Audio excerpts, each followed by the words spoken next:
राम भक्ति शाखा या राम भक्ति साहित्य काव्य।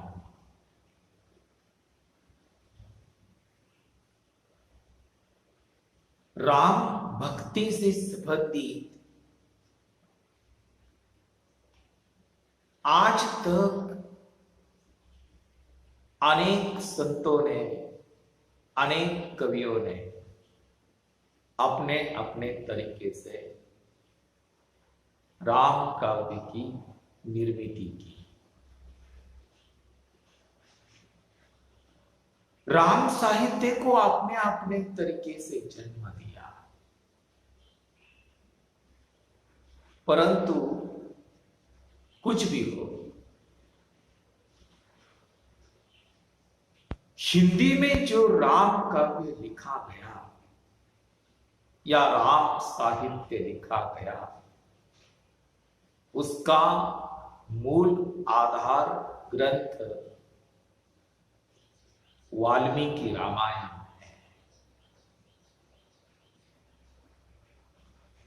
राम भक्ति साहित्य की अथवा काव्य की कुल मिलाकर 10 प्रवृत्तियां, 10 विशेषताएं मानी गई है। इन 10 विशेषताओं में से 5 विशेषताओं का अध्ययन हमने इसके पूर्व किया था और किया है, और अभी हमें राम भक्ति साहित्य की अंतिम 5 प्रवृत्तियां यानी विशेषताओं का अध्ययन करना है। बच्चों, राम भक्ति साहित्य की यानी काव्य की छठी विशेषता है काव्य शैली। शैली का अर्थ होता है पद्धत, काव्य लिखने की पद्धत, शैली। उसी को हम अंग्रेजी में स्टाइल कहते हैं। काव्य लिखने की स्टाइल, काव्य लिखने की पद्धत। बच्चों, काव्य या साहित्य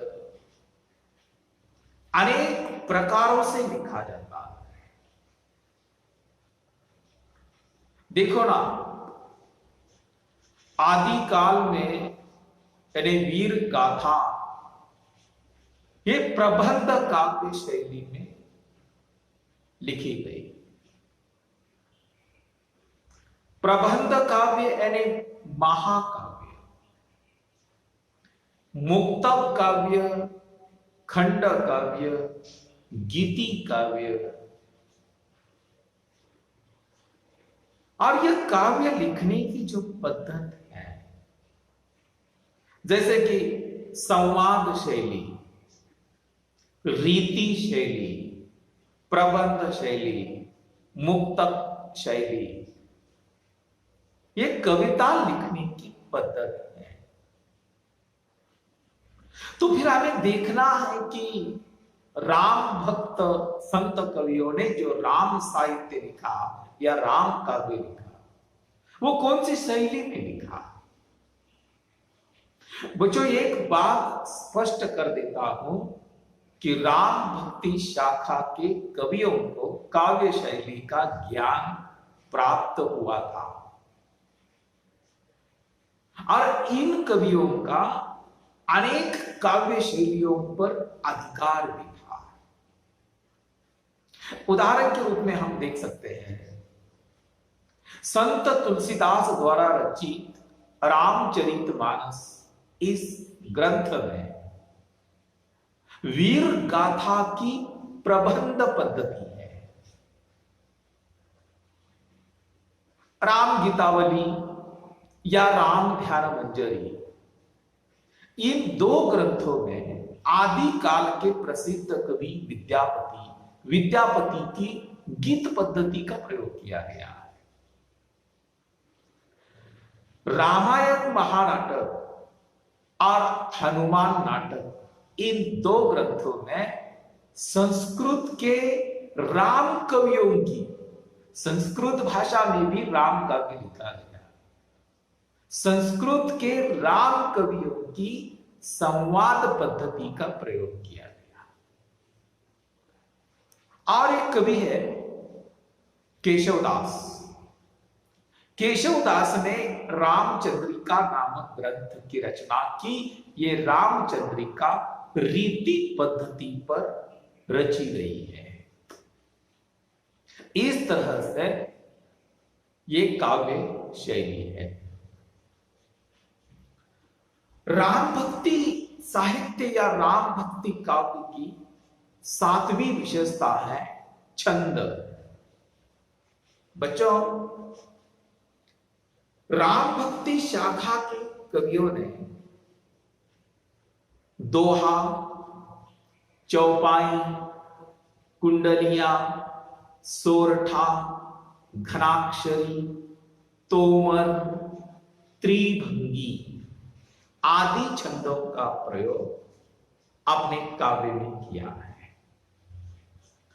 परंतु इन्होंने अधिकांशतः दोहा और चौपाई का प्रयोग अधिक किया है। यानी छंद के प्रयोग में सभी राम भक्त कवियों को सफलता मिली है।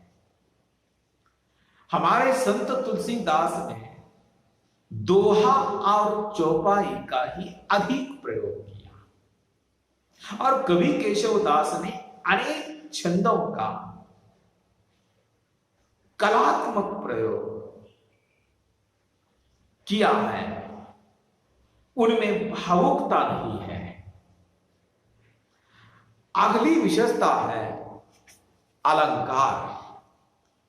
अलंकार का अर्थ होता है बच्चों आभूषण।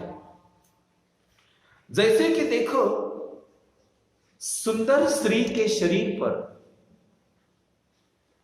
जब हम अलंकार परिधान करते हैं तो वह सुंदर स्त्री और भी सुंदर दिखाई देने लगती है। क्या बात कही मैंने? एक हाथ सुंदर स्त्री है और वो सुंदर स्त्री के शरीर पर सीख से लेकर नख तक सारे अलंकार पहना दो, गहने पहना दो, आभूषण पहना दो तो वह स्त्री अधिक सुंदर दिखाई देती है। वैसे ही अलंकार काव्य में होता है। काव्य में उचित अलंकारों का प्रयोग हो तो वह काव्य अधिक शोभायमान दिखाई देता है, सुंदरता बढ़ जाती है काव्य की। जो राम भक्त कवि ये पंडित है, उन्होंने अलंकार शास्त्र की अवहेलना बिल्कुल नहीं की। यानी जहां उन्होंने विविध छंदों का प्रयोग बड़े कुशलता के साथ किया, वहां अलंकार के प्रयोग में अत्यंत विविधता दिखाई देती है। यानी कवि केशवदास को छोड़कर इनमें से किसी ने भी शब्दालंकारों का आदर नहीं किया। वैसे तो हमारे तुलसीदास के काव्य में प्रायः सभी अलंकार मिल जाते हैं, परंतु उपमा और रूपक के लिए तुलसीदास का काव्य विशेष प्रसिद्ध है। अगली विशेषता है भाषा। बच्चों, भाषा के माध्यम से ही काव्य का जन्म होता है। सर्वसाधारण सी बात है कि राम काव्य की भाषा अयोध्या में बोली जाने वाली अवधी भाषा है। कौन सी है? अयोध्या की अवधी। यानी राम काव्य की मूल भाषा यह अवधी है।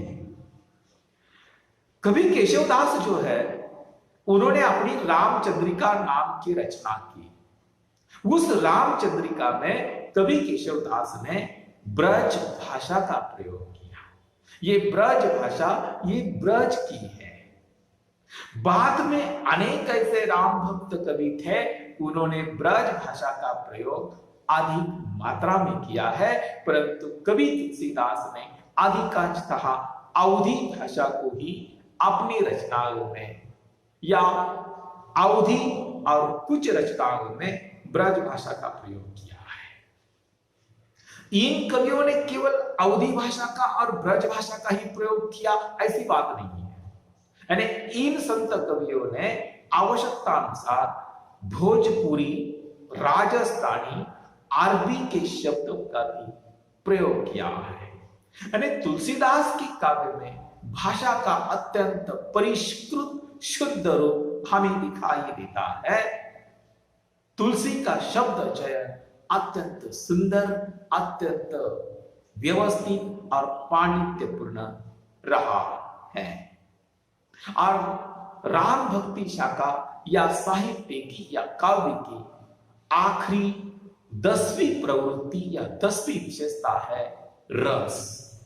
बच्चों, हिंदी में 9 रस माने गए हैं और उन 9 रसों में प्रमुख रस जो है वह श्रृंगार रस है। रस के बिना काव्य जो होता है वह नीरस होता है। यानी रस को काव्य की आत्मा कहा गया है। यानी जिस काव्य में रस नहीं होता वह काव्य नीरस बन जाता है। यानी राम काव्य तो अत्यंत विशाल और व्यापक ऐसा काव्य है, आप लोग भी जानते हैं। राम कथा अत्यंत विस्तृत ऐसी है, वह संस्कृत में लिखी हो, नहीं तो मराठी में लिखी हो, नहीं तो हिंदी में लिखी हो, नहीं तो और किसी भाषा में हो। राम कथा या राम काव्य अत्यंत विस्तृत ऐसा काव्य है।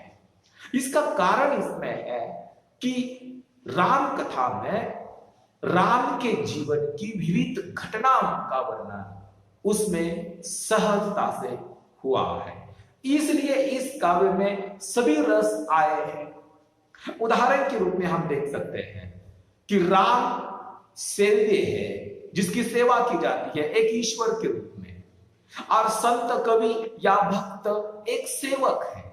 सेवक और सेव्य ये भाव की जो भक्ति है, एक ईश्वर और भक्त, इन दोनों में जो संबंध है, इन दोनों में जो भक्ति है, ये दोनों का वर्णन करने के लिए, इस भक्ति भाव का वर्णन करने के लिए कवियों ने शांत रस का सुंदर प्रयोग किया है।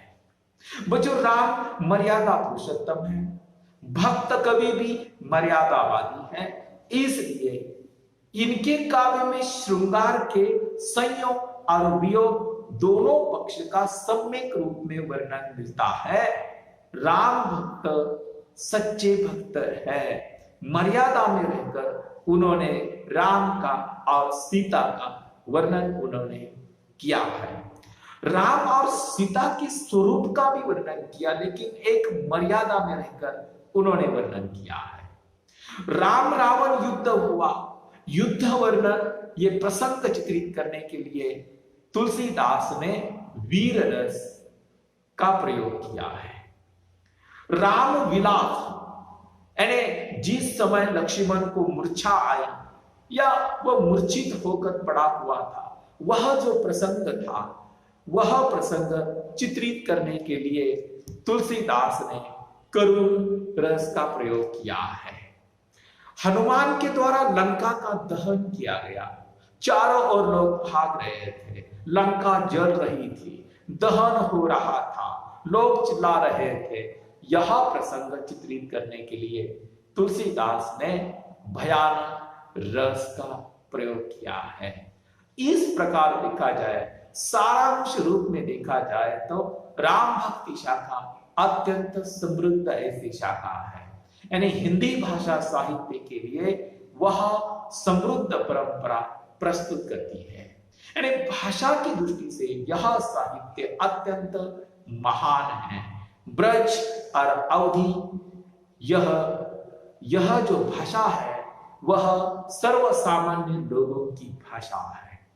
जन भाषाओं का सुंदर रूप में प्रयोग हुआ है, जनता की भाषा का प्रयोग उसमें हुआ है। यानी राम काव्य हिंदी साहित्य के कीर्ति स्तंभ है।